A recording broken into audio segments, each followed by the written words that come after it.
They didn't go to the police. They didn't go to the workplace. They didn't get mad. They didn't row. I would have rowed if that was my child and she told me that she had been raped. Really, because I've always wanted to read this book, but I've not read this book because of my religious beliefs. If you're watching this video, this is the book that you should pick up and this is the book that you should read. See, but in terms of reading it, no. I'm picking up this book which should be written by men because as a woman I want to read and see what exactly are they talking about us, how to win us over. And you also say that if you want to win over a woman, don't let down your ego. Show her that you are the one and you're the one that is going to take over everything. Let her not see you falling down, because the way of a superior man is not to fall down but to rise up above his woman. I was like, hey beautiful people, today we're going to be reviewing Audible books that I read in the last 5 months. I've done already the one whereby I have read the physical books, but we're going to do this with a twist because I'm just going to brainstorm and tell you what I think about the books based on my own memory. So if you're someone into the self-help books and you really want to get into self-help books and read them, then this video is for you. If not, then you have to click away and get to another video, or look for people who don't do the self-help books genre, because this is all about self-help books, but sometimes we do have a little bit of non-fiction. Okay, so yeah, that's the twist for you. On my Audible it says I read 1, 2, 3, 4, 5, 6, 7, 8, 9, 10 books. So I'm going to go through them in order of how I read them. The first book is Feel Good Productivity. The first video that I made on the 1st of January this year was about feel good productivity. This is why I remember this book very well. Now this book is by Ali Abdallah. Ali Abdallah is one of the, let's say, successful YouTubers in terms of productivity, and he has all these courses and stuff like that. So he's the productivity guru, let's put it like that. He published this book and I read this book, and I honestly tell you, this book reminds me of the book which is the 33 Laws of Business and Law. And for some reason I have realized that people within the creative world, or people that we know, that people on the internet, like much more of a younger generation, write books that hit me better compared to the old books that were written long time ago. And in terms of like self-help and stuff like that. With that being said, it's because I love the 33 Laws of Business and Life by Stephen Ballant, and he's a podcaster, he is a YouTuber, he's an entrepreneur, so he's quite all round, and I love that book. It applies again to the same book by Ali Abdallah. Now in the book, what I remember from it, I think I remember the first chapter or the second chapter, which stood by me, which stood by me or stayed with me, whichever way. It was play. The idea of making your productivity like a playful environment. He gave an example. If you're in a workplace which has a playful aspect to it, or it has a playful sort of environment, you're more likely to be more productive and want to do more and want to work more. But if you're in an environment whereby it's very strict, everything is very under strict rules, you don't have time to play, you're more scared of that environment and you're more terrified of losing the job, and your productivity is not as high as it is, and which makes you drained and makes you tired and all that. So that is literally what I remember from this book. Let's see if that is what exactly I put down on my Goodreads. That's literally what I put. That is a very good book, so there's nothing different that I put in that book. If you really want to read the book, I recommend you reading this book on Audible. I recommend it a 5-star because it's Ali Abdallah himself who narrates the book, so it is good and it's very soothing. The next book is Don't Believe Everything You Think by Joseph. Now, I'm not going to lie to you, I can't remember this book properly. I can't remember what I read from this book, but I think it was like a 1.5 hour read. So it just sort of washed out in my brain. That is really, really bad. I can't remember what I put down. I did write I do remember reading the book, but I can't remember what I put down. Let me look in my Goodreads and see what I did put down. Maybe that would help to sort of juggle my memory. Oops, I can't remember anything. So what I put down in my Goodreads is that this book is a short read, very practical thoughts. It works with the power of your thoughts and things that we think, the energy that you give to people and the energy that you give life is what sort of makes life happen. Then I said I would recommend this book to listen to over and over again. It's just a short read and a nice read from what I remember, but I can't remember nothing about what I read in that book. Okay, the next one is The Secret by Rhonda. If you want an Audible book to listen to Rhonda's books on Audible, because oh my god, they have all the drama, the drums, the scenery, the environment. It makes you feel like you were there without you actually being there, but then you're like, I'm reading a book. Okay, so it's a very good book. I remember it particularly because I've always wanted to read this book, but I've not read this book because of my religious beliefs, so it has made me not want to read the book at all. But then I was like, you know what, forget about it, I need to read this book, because as a religious person there's this aspect of like, you can't just attract things, you always have to pray, you always have to remember, you know, God, and which is very important. But then again, it's like, even in religious beliefs and stuff like that, they do practice the power of manifestation and attraction. Anyways, the secret in this book is literally the law of attraction. So it tells you what you attract is what happens to you. It explains to you that everything that's happened to you in life is that you've attracted it, whether it's pain, whether it's tears, whether it's anything, everything that you're experiencing now, you've subconsciously attracted it. Now the key thing that I remember from this thing is saying that do not speak about what you don't want, speak about what you want. Don't say to yourself, I don't want to go to this party. No, just say to yourself, don't speak to yourself things like, oh, I don't have enough money, you know, I wish, you know, money could come to me. No, she says, you know, you have to speak in abundance and say, I have enough money, money will come to me, I'll create room for money to come, and just leave it at that. So you shouldn't think about it over and over again and ponder about it. Just say it once and then move on. That's it, you've said it, life has to move on. So I liked the book, you know, talking about attraction and how to attract things and how to manifest things and how your brain works with the energies around the world. It's a book I would say you should pick up and read. However, this book sells big ambitions, big mind-blowing ambitions, because tell me how you expect me to think 24/7 about positivity of manifesting. It's hard, it's a lot of brain work, and let me tell you something, we get tired from our brains being tired. It's a lot of brain work in this book, and I don't think I have the capacity to have this brain work all the time. But what I've learned is that I need to manifest big things, I need to speak things into existence, I need to put them on a vision board or write them down so that I can always remind myself and click back. She says as well in the book that people who lose money, it means that they have attracted the loss of money. Those who get money are the ones that have attracted that money to come in their life. But then it says that those who lose money and then gain it back, it means that they were in a scarcity mindset at that very time when they lost the money, and now they are in an abundance mindset. That is why they have gained back the money.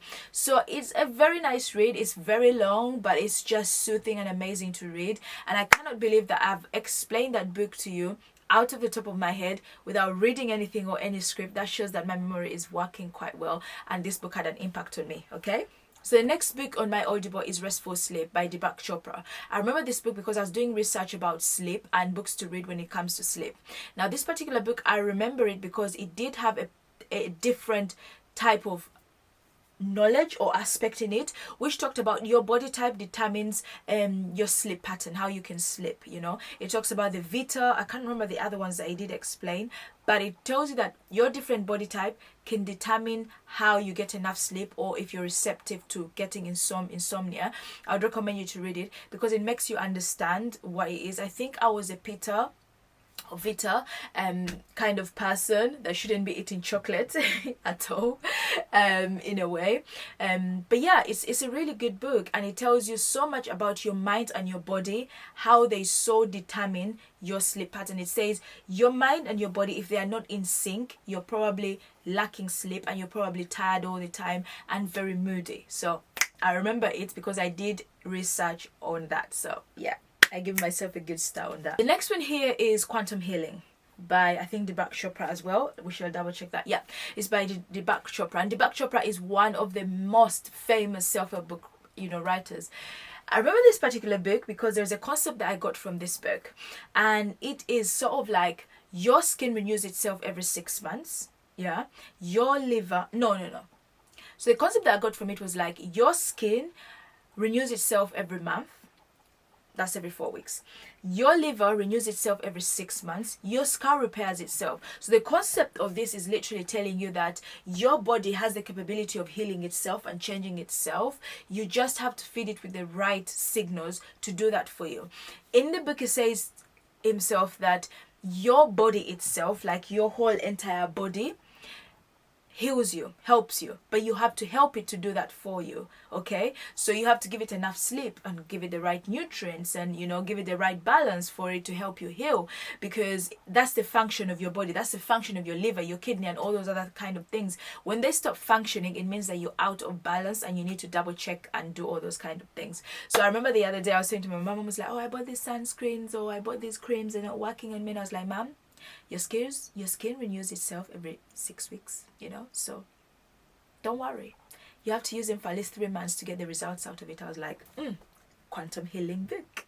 Then the next book is not to do with self-help. It's called Jaded. Now, I read Jaded and I became so angry. I remember having a conversation with my colleagues at my workplace, and I said to them, this book Jaded has triggered me. I just want to go and look for Jade, give Jade a hug, let's march into her office, give everybody there a hard time, let's go and talk to her parents and tell them, look, hold on a minute, your girl is your priority. She is your only child, so you could have acted differently. So the whole book, I'll tell you, because it's a non-fiction, you can always remember stories, and this is a spoiler. So in the book Jaded, Jade herself, she goes through this whole thing about her relationship. She goes through this whole thing about rape and not understanding that it was rape, like though she consented to it.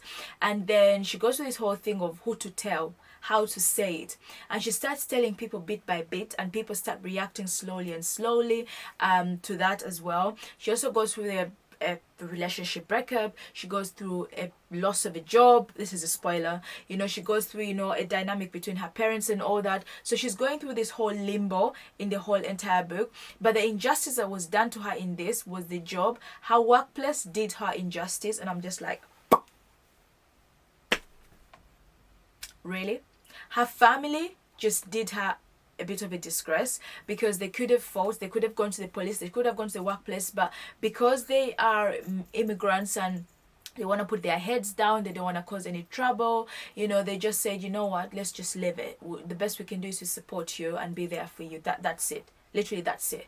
They didn't go to the police, they didn't go to the workplace, they didn't get mad, they didn't row. I would have rowed if that was my child and she told me that she had been raped at a job whereby they don't even give about anything. I'm just like, nope. Jaded triggered me. Like, everybody knew when I read the book Jaded, it triggered me.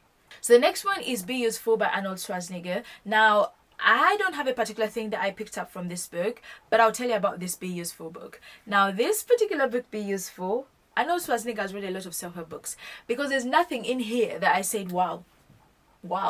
No, nothing wowed me. The thing that wowed me was his story. Like, his storytelling of how he became what he was very good. And also not listening to the naysayers. That's how he called them, the naysayers, saying whatever they said about him being a bodybuilder and going into film and, being this villain or being this and that.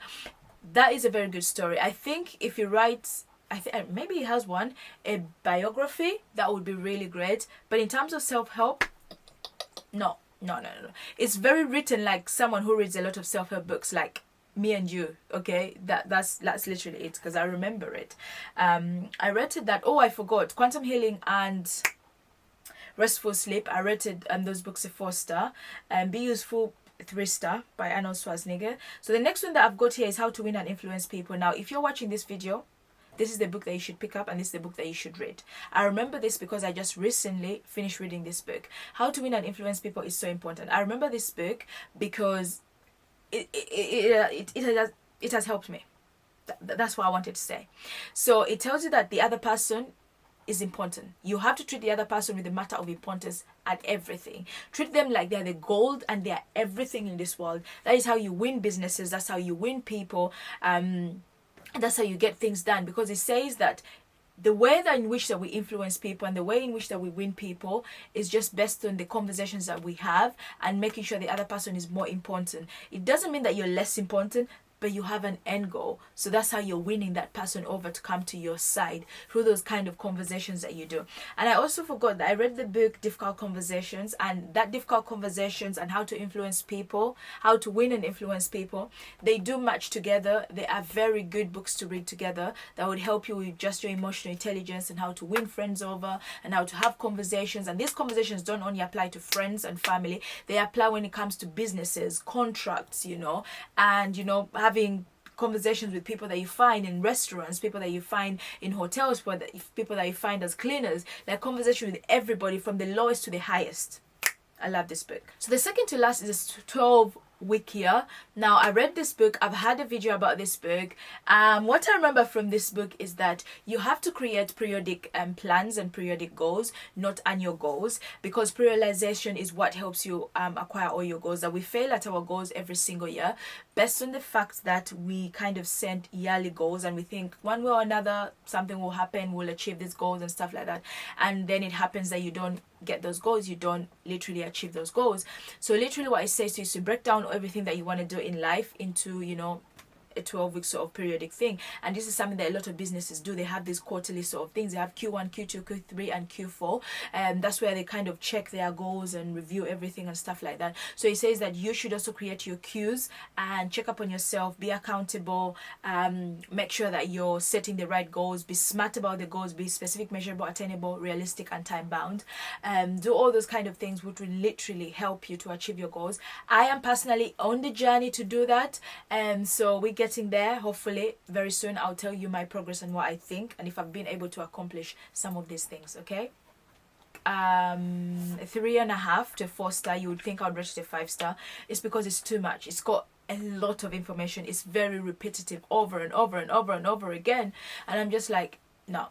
The good thing is that it's got a planner inside. It's got some practical tips that you can use how to plan this whole, you know, 12-week sort of thing, month by month, week after week, you know, which is really good. Accountability and all that kind of thing, that's it. But in terms of reading it, nope.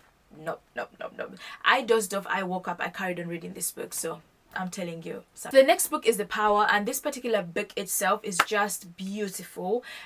I've told you about Rhonda's books. They're very good when you listen to them on Audible. They have, the narration is on point, the examples are there. It's just a very good book to read, but it centers around gratitude and love and all those positive things to bring, you know, goodness into your life, to bring the power into the life, to bring all the things that you want in your life, you know, with aspects of manifestation and all that kind of thing. So it's just a nice book. It's an easy read to book. It's a calm book. Don't buy the physical book, buy an Audible book, because you would love it and you would thank me later for having bought the Audible book, because it's just beautiful and nice. Now, the last book that I am currently reading that is going to be a little bit controversial is The Way of a Superior Man. Now, I'm picking up this book, which should be written by men, because as a woman I want to read and see what exactly are they talking about us, how to win us over. So I got this book. I don't know where I got the recommendation from, but I picked up the book. I've read this book and I love it. I love it. Okay. But there are some things there that are just like, for example, it says, the way you penetrate the world is how you should penetrate the woman. I was like, what? And you also say that if you want to win over a woman, don't let down your ego. Show her that you are the one and you're the one that is going to take over everything. Let her not see you falling down, because the way of a superior man is not to fall down, but to rise up above his woman. I was like, what? But honestly speaking, that book is a good read. Every man in this world that is a living species of this world should read that book. I'm going to give it to my brothers. They need to read it. It should be a wedding present to everybody. Every man and every woman, you should read it so we can counter it. I'm going to have a sort of a video live sort of thing whereby I'm reading this book for an hour, and I'm going to see what your reactions are to the book and what you think the book is saying and whether it is worth it. Okay, so yeah, let me know what you think. Yeah, apart from that, I'm gonna rate myself a 7 for having remembered everything on top of my head. It's just so good when you pick up books and then you can remember what you read. But yeah, for me, that's it. That was a good thing. That was a bonus. I'm happy for reading these books. Let me know and tell me whether you've read any of these books, whether you'd pick up these books, whether they're books that you'd recommend or read, and yeah, in that kind of aspect. So thank you so much for watching. My name is Lucy A, and it is a self-help book safe space. Anyway, love you all. Bye.